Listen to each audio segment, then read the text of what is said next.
Hello, dear students. Let's see GATE 2004 question on normalization.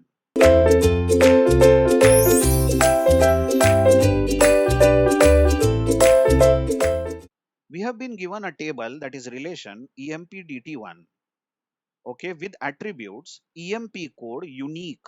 Just check that word unique. EMP code unique, name, street, city, state, and pin code.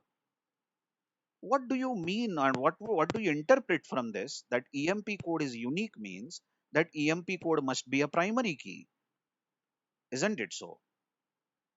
So, or you can say EMP code is a candidate key. What that means is EMP code is unique means given a EMP code, you can determine name, street, I'll write in short STR, city, state, and pin code. I'll write in short PC. If EMP code is given, then you can determine all these attributes. That means EMP code is the candidate key, isn't it so? Some of the students might think that, okay, EMP code is unique, but it is not given that EMP code cannot be null. What about null?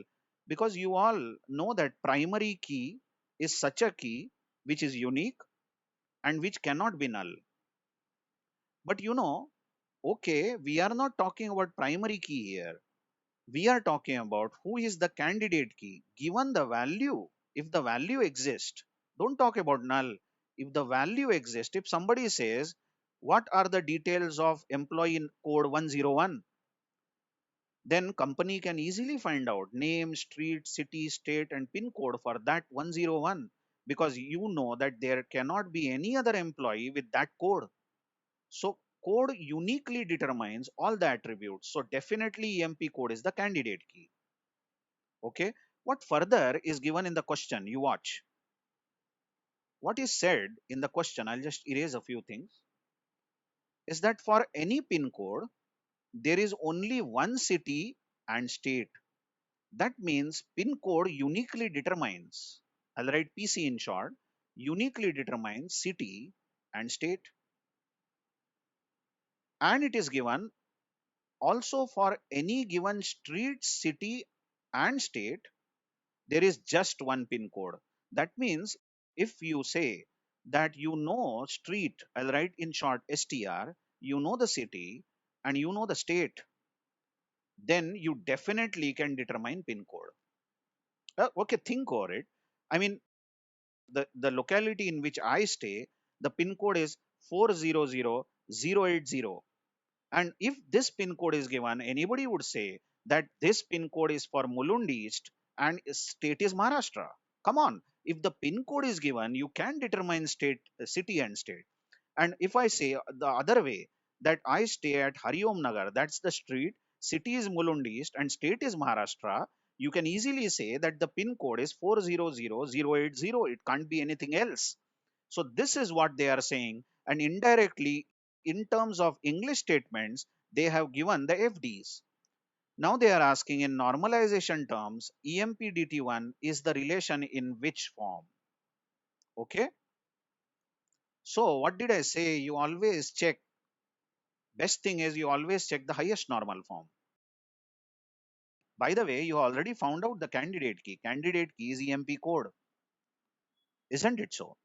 Because EMP code determines all the attributes. And this pin code cannot be a candidate key because pin code cannot determine everything. Like given a pin code 400080, you can't determine name of the person staying in that locality. That will be too much. And same is the case with street, city, and state together cannot be a candidate key. So there is only one candidate key, EMP code. Then there are three dependencies over here, isn't it? Are they fitting in BCNF? Now check the first dependency. I'll better number them. Give me some time. The first dependency, EMP code determines everything, is definitely in BCNF because left hand side is a candidate key. That means it is super key, isn't it? And the rule of BCNF is left hand side has to be a super key. But the second dependency is not in BCNF because left hand side is not a super key. and even the third is not in BCNF. So no question, it is this table is not in BCNF. Then you check, is it in 3NF? Now what is the rule?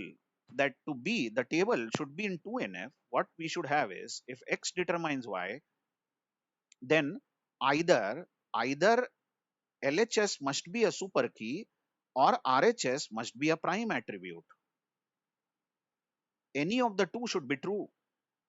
Now which are the prime attributes here? Remember, prime attributes are the one which play a role in candidate key, and only one prime attribute we have, called EMP code, because that's the only candidate key, and candidate key contains only EMP code. So if you start checking for 3NF, right over here, the second dependency, isn't it so, is not in 3NF, because neither left hand side, check this second dependency, neither left hand side pin code is a super key, and nor right hand side has a prime attribute. Even the third dependency is not in 3NF. So this table is not in 3NF also. So is it in 2NF? What do you mean by 2NF? Table is in 2NF if it does not have, table should not have partial dependencies. Then what is partial dependency? X determines Y. Partial dependency is the one where X is part of candidate key and is the word, Y is non-prime attribute. If both are true, only then it is known as partial dependency. So if you check the first dependency, this is perfectly in 2NF, because left hand side is not the part of candidate key. In fact, EMP code itself is the candidate key. Then no need of checking the right hand side, because and is the rule, both should be true. But the left hand side is perfect candidate key, it is not the part of candidate key. So the first dependency is in 2NF. Now what do you say about second dependency? Left hand side is pin code, it is not the part of candidate key. Correct? It is not the part of candidate key. Please try to understand. If the left hand side is part of candidate key, then only there is some point in checking whether it is partial. So this is also in 2NF. And the third dependency, street, city, state is not the part of candidate key. It is just EMP code is the candidate key. Then even left hand side here is not a candidate key. Then all the dependencies are following 2NF. Then the answer is B. The table is in 2NF and hence also in 1NF, obviously. Now, actually when we were checking 2NF, we wasted our time. I hope you remember one trick or one method I told you, that for 2NF, that if candidate key is made of only one attribute, okay, then surely the table is in 2NF. Then table is in 2NF. If every candidate key, suppose there are multiple candidate keys and every candidate key is made up of only one attribute, it is not combination of two attributes or three attributes, then such a table is in 2NF. Don't waste your time in checking for partial dependencies. Because if candidate key itself is made up of only one attribute, how can you have a part of candidate key on the left hand side? Isn't it? So this table is in 2NF. That means also in 1NF. B is the answer. Let's see GATE 2007 question. Now in this question, we are asked to check which of the statements is false. Which one of the statements? So only one statement is false.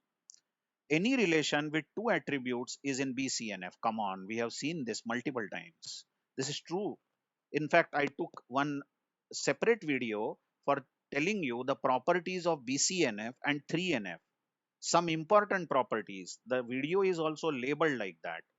In that we discussed that if the relation has two attributes, no need of checking, it is definitely in BCNF. Second, B, a relation in which every key has only one attribute is in 2NF. Yes, this is true. Just imagine, just now I discussed this point, isn't it? Just imagine that we have A, B, C, D, four attributes in R, and we found that the candidate keys of this R is A and C. First candidate key is A and second is C.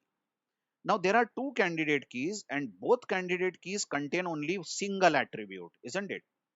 One attribute. So every key, check this, every key has one attribute, then the table is definitely in 2NF. Yes, such a table has to be in 2NF because there cannot be partial dependency now, because any left hand side of the dependency cannot be part of candidate key because candidate key itself is made up of only one attribute. Yes, everyone, I hope you have understood. So second statement is also true. What about the third statement? A prime attribute can be transitively dependent on a key in 3NF relation. Just check this point. Prime attribute can be transitively dependent on a key in 3NF. You know that transitive dependencies are not allowed in 3NF. So this is false, isn't it? So D has to be true. But let's understand. What are they talking about? Prime attribute, check C option. Prime attribute can be transitively dependent on a key in 3NF relation. Just imagine we have a relation R which has ABCD. And imagine we have the candidate key in this is AB. AB together is a candidate key. Now we have an FD over here, and remember we are assuming this is in 3NF. Okay, we already know that R is in 3NF. Then there is an FD over here as AB determines D. Check this. AB determines D. This is in 3NF because the left hand side is a super key, isn't it? What is 3NF? Left hand side has to be a super key or right hand side has to be a prime attribute. Now here D is not a prime attribute. You understand prime attributes are only A and B, which form the candidate key. But this is a this is a dependency which obeys the rule of 3NF. Now imagine in the same FD set, we have a dependency D determines A, correct? D determines A. Just check this. Prime attribute can be transitively dependent on a key in 3NF, isn't it? Now just check this, D determines A. Left hand side is not a super key, but OR is the condition. Right hand side has to be a prime attribute and right hand side is a prime attribute. So even this FD is in 3NF. Now what do you say?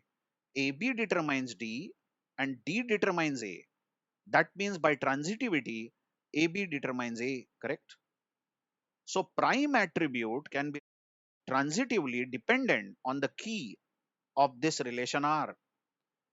Okay, if you have not enjoyed that, because anybody would say AB determines A is a trivial dependency. Obviously, AB will determine A. So silly. If you have not really liked it, just imagine again that we have some relation like this. R has ABCD, four attributes. Okay. And imagine AB is the candidate key and we have got one more candidate key, let us say BC. Two candidate keys are there. Okay. And now you imagine there is an FD, AB determines D.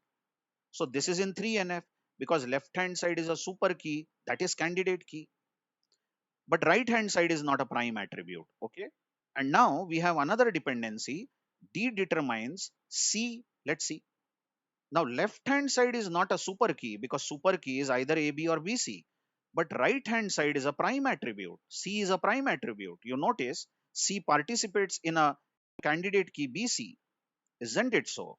So AB determines D and D determines C. So by transitivity, we get AB determines C. So AB is the candidate key, you know, and candidate key can transitively determine a prime attribute. That's what they are asking. A prime attribute can be transitively dependent on a key in 3NF. Yes, it can be transitively dependent, isn't it? In 3NF, correct or not? That's possible. Now, what about D? Prime attribute can be transitively dependent on key in a BCNF relation. This seems to be false, isn't it? This seems to be false. Why exactly? You check this again. The same dependencies I am writing, I will erase a few things over here. Just check. Imagine we have a table R, A, B, C, D, and these are the two candidate keys in the table. And now we imagine that this is in BCNF. Then all the dependencies should obey the rule. Now AB determines D is in BCNF because left hand side is a super key. Remember, BCNF has a rule, left hand side must be a super key. But D determines C cannot be in BCNF. Left hand side is not a super key. Now, if this is not possible, then the transitivity is not possible, isn't it? That means AB determines D and D determines C is not possible. So AB cannot determine C transitively. That is, a prime attribute C cannot be determined by a key AB of the relation.